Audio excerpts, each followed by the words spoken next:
किसी गांव में एक साहूकार रहता था जिसके घर में अन्न, वस्त्र और धन किसी की कोई कमी नहीं थी, परंतु उसकी स्त्री बहुत ही कृपण थी। किसी भी भिक्षार्थी को कुछ नहीं देती, सारा दिन घर के कामकाज में लगी रहती।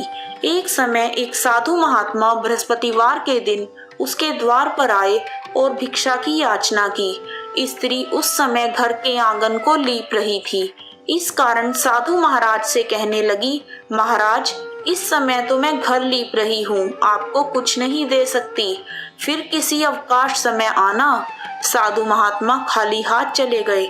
कुछ दिनों के पश्चात वही साधु महात्मा आए और उसी तरह भिक्षा मांगी। साहूकारनी उस समय लड़के को खाना खिला रही थी। कहने लगी, महाराज, मैं क्या करूं, अवकाश नहीं है, इसलिए आपको भिक्षा नहीं दे सकती।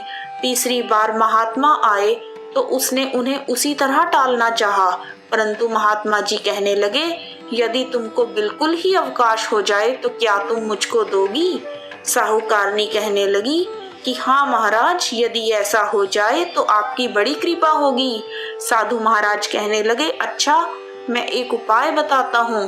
तुम बृहस्पतिवार के दिन सूर्योदय के बाद उठो और सारे घर में झाड़ू लगाकर कूड़ा एक कोने में जमा करके रख दो। घर में चौका इत्यादि मत लगाओ।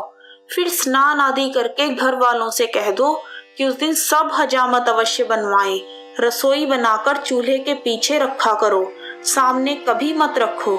सायंकाल को अंधेरा होने के बाद दीपक जलाओ तथा बृहस्पतिवार को पीले वस्त्र मत धारण करो, ना ही पीले रंग की चीजों का भोजन करो। यदि ऐसा करोगे तो तुमको घर का कोई काम ही नहीं करना पड़ेगा। साहूकारनी ने ऐसा ही किया। बृहस्पतिवार को दिन चढ़े उठी, झाड़ू लगाकर कूड़े को घर के एक कोने में जमा करके रख दिया। पुरुषों ने हजामत बनवाई, भोजन बनाकर चूल्हे के पीछे रखा। यह सब बृहस्पतिवारों को ऐसा ही करती रही। अब के बाद उसके घर में खाने के लिए दाना न रहा।